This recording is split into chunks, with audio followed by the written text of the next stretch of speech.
फिर से हल्दी चावल ले लो। अथ तृतीयो अध्यायः।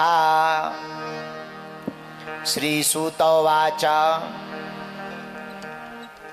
तीसरे अध्याय में सत्यनारायण की महिमा और गाई जाती है। आज 2 अध्याय को श्रवण करेंगे। अथ तृतीयो अध्याय, ध्यान से सुनना। श्री सूत जी बोले, हे मुनि श्रेष्ठ, आगे की कथा सुनो। पहले के समय में एक उल्कामुख नाम का राजा था। उसका क्या नाम था? उल्कामुख। उल्कामुख नाम का राजा बड़ा ही बुद्धिमान था, जितेंद्रिय था। बुद्धि तो तेज थी ही, इंद्रियों भी उसने जीत रखी थी, इसलिए जितेंद्रिय था। सदा सत्य बोलने वाला था, बुद्धिमान था। वह प्रतिदिन देवालय में जाता था, मंदिर में जाता था रोज। ब्राह्मणों को, साधुओं को धन देता था, ब्राह्मणों को प्रसन्न करता था। उसकी पत्नी भी कमल के समान मुख वाली साध्वी, सती साध्वी थी। उन दोनों ने संतान की कामना के लिए भद्रशिला नदी के किनारे सत्यनारायण भगवान का व्रत किया। राजा के पास सब कुछ था, लेकिन एक कमी थी। क्या? संतान नहीं थी। और एक संत कहते थे, पति बिन सूनी मांग, पुत्र बिन है घर सूना। स्त्री कितनी भी सुंदर हो, पर अगर सिंदूर से मांग ना भरी हो तो ठीक नहीं लगती। किसी राजा के घर पर कितना भी राजपाट हो, धन हो, दौलत हो, पर संतति ना हो तो वो धन किसी काम का नहीं है। कौन संचालित करेगा, कौन चलाएगा, किसके लिए है? तो राजा के पास सब कुछ था, लेकिन संतान नहीं थी। तो राजा ने अपनी पत्नी, जो कमल के समान मुख वाली थी, उसके साथ में जो है सत्यनारायण भगवान का व्रत किया। भद्रशिला नदी के किनारे पर सत्यनारायण की कथा कर रहे थे। उसी समय धन से परिपूर्ण एक नाव आई। उस नाव में एक साधु नाम का वैश्य बनिया बैठा हुआ था। वह वैश्य व्यापार के भाव से इस तरफ आया था। नाव को तीर के किनारे खड़े कर कर राजा के पास आ गया। राजा को भाव पूर्वक व्रत करते देखकर विनयी भाव से पूछने लगा। साधु बानिया कहने लगा, हे राजन, भक्ति युक्त भाव से बड़े प्रसन्नता पूर्वक आप ये क्या कर रहे हैं? इसके करने से क्या फल मिलता है और इसको क्यों करना चाहिए? इस समय मेरी सुनने की इच्छा है, मुझको बताओ। राजा बोले, हे साधु बानिया, हम पुत्रादि प्राप्ति की कामना के लिए, बंधु बांधवों के साथ अतुल तेजस्वी संतान के लिए भगवान सत्यनारायण का व्रत और पूजन कर रहे हैं। साधु नाम का बनिया बोला, महाराज, क्या सत्यनारायण का व्रत करवाने से संतान होगी? राजा बोला, बिल्कुल होगी। भरोसा दृढ़ होगा, नियम का पालन करोगे, व्रत को पूर्ण करोगे तो निश्चित तुम्हारे घर पर संतान होगी। साधु नाम का बानिया घर लौटा, व्यापार करके आनंदित होकर के घर आया। उसने संतान देने वाली अपनी स्त्री से कहा, हे देवी, आज हम दोनों संकल्प ले रहे। देखो, सत्यनारायण का एक फल है, आप व्रत करो तो फल मिलना ही है, पर सामर्थ्यता नहीं है, समय नहीं है, और उस वक्त आप सत्यनारायण की कथा ना करवा पाओ तो किसी भी परिस्थिति में सत्यनारायण कथा करवाने का अगर आप संकल्प ले लोगे तब भी आपका काम सफल हो जाएगा। साधु नाम का बनिया महाकंजूस था। उसने सोचा पहले कर देंगे और फिर बाद में संतान ना हुई तो पत्नी से बोला, एक काम करो, देखो जो जितना बड़ा होता है, पुण्य की जड़ पाताल तक, पाप की जड़ अस्पताल तक। साधु नाम का बनिया अपनी पत्नी से बोला, एक काम करो, हम दोनों संकल्प ले लेते हैं। अच्छा, क्या संकल्प?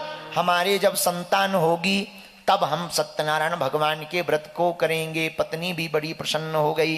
लीलावती नाम था पत्नी का। लीलावती प्रसन्न हो गई। बहुत अच्छा उपाय, महाराज जय हो आपकी। लेकिन भगवान की कृपा, कालांतर में साधु नाम के बानिया के यहां लीलावती के गर्भ से एक सुंदर कन्या का जन्म हुआ। वह दिनों दिन से बढ़ने लगी। 10वें महीने में उस कन्या का जन्म हुआ। वह कन्या रत्न की उत्पन्न दिनों दिन ऐसे बढ़ने लगी जैसे शुक्ल पक्ष का चंद्रमा बढ़ता है। उस कन्या के स्वरूप को देखकर ब्राह्मणों ने उसका नाम कलावती रखा। क्या रखा? कलावती नाम रखा। नामकरण हो गया। एक दिन लीलावती अपने पति से बोली, महाराज आपने संकल्प किया था कि जब हमारे संतान होगी तब हम सत्यनारायण भगवान के व्रत को करेंगे। साधु नाम का बानिया बड़ा कंजूस था, चमड़ी चली जाए पर दमड़ी ना जाए। उसने सोचा अभी कर देंगे, फिर शादी होगी फिर करना पड़ेगा, दो बार खर्चा लगेगा। देवी चिंता मत करो, बेटी का जब विवाह होगा तो दोनों इकट्ठी सत्यनारायण भगवान के व्रत को करेंगे। पत्नी को समझा बुझा दिया। बेचारी पत्नी क्या बोले समझ गई। साधु नाम का बानिया व्यापार करने चला गया। जब व्यापार करने चला गया कुछ दिनों बाद वापस आया। दृष्टवा तु सुंदरम बालम वाणिक्य पुत्रम गुणान्वितम। जब वापस आया उसने अपनी कन्या को खेलते हुए देखा। विवाहार्थम च कन्याया वरम श्रेष्ठम विचारय। कन्या को विवाह योग देखकर मन में सोचा बेटी का विवाह कर देना चाहिए। दूतों को बुलाया, इधर आओ, हमारी बेटी के लिए कोई सुंदर वर देख कर के लाओ। दूत गए, एक सुंदर व्यापारी के बालक को देखकर महाराज के पास आकर, साधु नाम के बानिया के पास आकर खबर की। साधु नाम के बानिया ने उस सुयोग वर को देख करके दृष्ट्वा तु सुंदरम बालम वाणिक्य पुत्रम गुणान्वितम, तुरंत अपनी बेटी कलावती का विवाह कर दिया। विवाह के बाद भगवान की कथा को भूल गया। पहले ही नहीं की, ऊपर से विवाह की भाग दौड़ में भूल गया। जब भूल गया तो दामाद को घर पे ही रख लिया। बेटा यहीं रहो, हमारे पास तो बेटी भर है, यहीं व्यापार करो, हमारा काम देखो। कुछ दिनों के लिए दामाद के साथ वह चतुर साधु बानिया दामाद को लेकर व्यापार करने समुद्र के किनारे एक रतनपुर नामक नगर में गया। दामाद भी बड़ा आदमी, साधु नाम का बानिया भी बड़ा आदमी, दोनों राजा चंद्रकेतु के नगर में व्यापार करने लगे। भगवान ने सोचा बड़ा कंजूस है, पहले कह रहा था कि बेटी हो जाएगी तो फिर सत्यनारायण करवाएंगे, बेटी हो गई तो फिर कह रहा था कि जब विवाह हो जाएगा तब करवाएंगे, अब शादी हो गई फिर तो वही हाल है, फिर कहेगा नाती पोता और हो जाए फिर करवाएंगे, नाती पोता हो जाएंगे फिर कहेगा महाराज इनकी शादी और हो जाए। इसका मतलब ये करवाएगा ही नहीं, तो ये तो थोड़ा सा मजा चखा देना चाहिए। भगवान ने ऐसा सोचा, थोड़ी सी मिर्ची खिला दे। क्या करें, राजा चंद्रकेतु के नगर में जब वह बानिया व्यापार करने लगा भगवान रुष्ट हो गए। उसकी प्रतिज्ञा को भ्रष्ट देखकर, देखो ये बात सावधानी की है, या तो प्रतिज्ञा करो मत, और करो तो पूरी करो, नहीं तो करो मत। या तो संकल्प लो मत, लो तो पूरा करो। उसकी भ्रष्ट प्रतिज्ञा को देखकर भगवान ने श्राप दे दिया, जाओ तुम्हें महादारुण दुख कठिन दुख प्राप्त होगा। साधु नाम के बानिया को कुछ पता नहीं लगा। कई लोगों का ऐसे ही हाल होता है, उन्हें लगता है भगवान है ही नहीं है, करते जाओ पाप, कहां देख रहा है। हाँ, लेकिन जब भगवान की मार घलती है तब फिर ठिकाने लग जाता, फिर जय बजरंगबली करता, भैया कोई बताओ महात्मा जी अच्छे हों, अर्जी लगानी है। जब तक पाप करता है तब तक ध्यान नहीं आता है। बोलो सीताराम। साधु नाम का बानिया बड़ा प्रसन्न व्यापार करने लगा। चंद्रकेतु के नगर में भगवान ने श्राप दे दिया। एक दिन भगवान ने माया के 2 चोर बनाए। कितने चोर? 2। वह राजा का धन चुरा करके भागने लगे और दिखा के भागे। सिपाहियों से बोले देखो जो ले जा रहे। सिपाही बोले अरे हमारे रहते लिए जा रहे। सो पीछे पीछे सिपाही, आगे आगे चोर। इतने माया के चोर गजब के थे कि उन्होंने इतनी तेज दौड़ लगाई कि चोरों ने कहा, सोचा सिपाहियों को पता लगे कि हम यहाँ जा रहे हैं। और जिस भवन में वह बानिया और दामाद ठहरा था वहीं पर चोरों ने जाकर धन को रख दिया और माया के चोर गायब हो गए। 2 चोर, ये भी 2। सिपाही ने समझा यही है। बानिया को और दामाद को दोनों को पकड़कर ले गए, राजा के सामने जाकर खड़ा किया। महाराज हमने आपके धन को चुराने वाले 2 चोरों को पकड़ लिया है, आप आज्ञा करें। राजा ने कहा इनका धन छीन लो, इनको कठोर कारावास में डाल दो।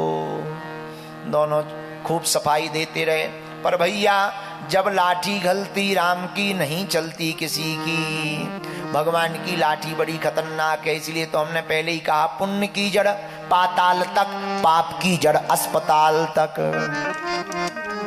साधु नाम का बानिया रोने लगा, कारागृह में पड़ा। इधर सत्यनारायण भगवान की माया के कारण उसकी बात को किसी ने नहीं सुना। राजा चंद्रकेतु ने सारा धन छीन लिया और श्राप के कारण उसके घर पर भी चोरी हो गई। ले हमारे एक संत कहते थे, बाढ़ही धन अनीत को 10 बरस तक राय, 10 ते 11 जो लगे जरा मूढ़ते जाए। अनीति का धन 10 साल तक टिकता है, 10 से 11 लगते ही जरा मुंह से चला जाता है। इसने भगवान के संकल्प को पूरा नहीं किया तो खुद भी जेल में गया और घर पे भी चोरी हो गई, सो कंगाल हो गए। बेटी और माँ दोनों भिक्षा मांग करके जीवन जीने लगे। लो आ गई ज्यों कहते हो, बोलो जय सिया राम। शरीर में पीड़ा, मन में चिंता, भूख प्यास से दुखी होकर के लीलावती कलावती घर घर घूमने लगी। एक दिन कलावती बड़ी देर रात को घर आई। एक जगह ब्राह्मण के घर सत्यनारायण की कथा को देखकर बैठ कर के सुनने लगी। रात को प्रसाद पाकर घर आई। माता प्रेम बहुत करती थी कलावती से। कन्या से बोली, हे बेटी इतनी रात तक कहाँ रही, तेरे मन में क्या है? क्या तू मुझे नरक में ले जाएगी, मेरी नाक कटवाएगी? यह सुनकर कलावती बोली, नहीं माँ, हम एक ब्राह्मण के घर पर थे, वहां पर हमने सत्यनारायण भगवान का व्रत होते देखा। लीलावती को याद आ गया कि तेरे पिता ने संतान प्राप्ति के लिए इस संकल्प का व्रत लिया था, हो ना हो ये सत्यनारायण भगवान का ही श्राप हो। तुरंत पड़ोस में जाकर सामग्री को मांगा। कन्या के बात सुनकर साधु वैश्य की स्त्री सत्यनारायण का व्रत करने के लिए तैयार हो गई, उद्यत हो गई। उस स्त्री ने बंधु बांधवों को बुलाया, सत्यनारायण भगवान की कथा की और सत्यनारायण की कथा के अंत में कहा, हे प्रभु मुझसे, मेरे पति से, मेरे दमान से जो भी अपराध हुआ हो क्षमा कर दो, हमसे भूल हो गई, अज्ञानी है। भगवान प्रसन्न हो गए। छड़े रुष्टा छड़े तुष्टा, रुष्टा तुष्टा छड़े छड़े। भगवान थोड़े में प्रसन्न हो जाते हैं और थोड़े में नाराज हो जाते हैं। भगवान प्रसन्न हो गए। प्रसन्न भय राजा चंद्रकेतु के स्वप्न में गए। ए राजा उठ, सुबह होते ही जो 2 चोर तुमने कारागृह में बंद किए हैं खोल देना, वरना पूरा राज्यपाट नष्ट कर देंगे। धमकी दे दी। राजा की 3 ही बजे रात को नींद खुल गई। और कौन नाश करवाना चाहे, भगवान बोल रहे, दिमाग खराब हो गया। रात को ही उठ बैठा। सुबह सभा लगी, सभा में अपना स्वप्न सुनाया। ब्राह्मण बोले, महाराज खोल दो, काय को बर्बाद करवा रहे, खोल दो। दोनों को बुलाया, साधु और दामाद को बुलाया। भगवान की कृपा से दोनों ने आकर हाथ जोड़ लिए। कैदियों की तरह उनको बांध करके लाए थे, पर उनको खुलवा दिया, हाथ जोड़ लिए। राजा ने जो धन लिया था, उस जो छीना था वह भी लौटा दिया, दुगना दे दिया। दोनों बड़े शर्म के मारे नीचे सिर करें। राजा चंद्रकेतु बोले, आप शर्म मत करो, ये आपका अपराध नहीं है, देव अपराध था आपसे। कोई अपराध हो गया था तुमसे, देवताओं का अपराध हो गया था, इसलिए तुमने दुख को पाया है। दोनों वैश्य राजा चंद्रकेतु को नमस्कार करके कुछ नहीं बोल पाए। दुगना धन ले लिया। दुगना धन लेकर के प्रसन्न मन से बड़े भाव पूर्वक अपने घर को चलने लगे। राजा ने कहा, साधु साधु अपने घर को जाओ। राजा को प्रणाम करके नाव में पूरी संपत्ति को रख करके जाने लगे। इति श्री स्कंद पुराणे रेवाखंडे सत्यनारायण व्रत कथायामो 3य अध्याय समाप्ता। बोलो वृंदावन बिहारी लाल की जय हो, सत्यनारायण भगवान की जय हो।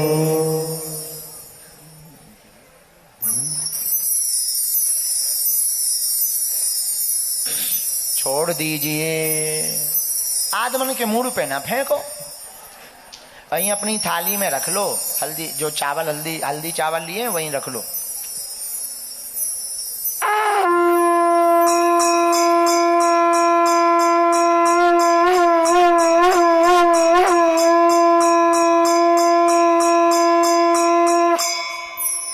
बोलो सत्यनारायण भगवान की जय हो। वृंदावन बिहारी लाल की जय हो। लो भैया 3 अध्याय हो गए।